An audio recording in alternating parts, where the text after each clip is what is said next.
Robbing kim? Robbim Alloh. Dining qaysi? Dinim Islom. Payg'ambaring kim? Payg'ambarim Muhammad sallallohu alayhi vasallam. Kitobing qaysi? Kitobim Qur'oni Karim. Tilaging nima? Tilagim iymon.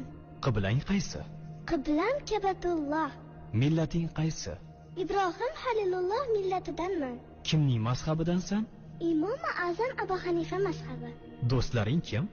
Do'stlarim chahor yorlar. Ular kimlar?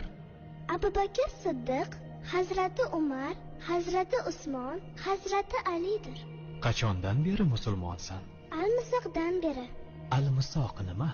Alloh taolo ruhimizni yaratib, ulardan va'da olgan kun. E'tiqoding qaysi? Ahli sunna val jamoa e'tiqodi. Kimni yaxshi ko'rasan? Alloh taoloni. Undan keyinchi? Payg'ambarimiz Muhammad alayhissalomni. Undan keyin?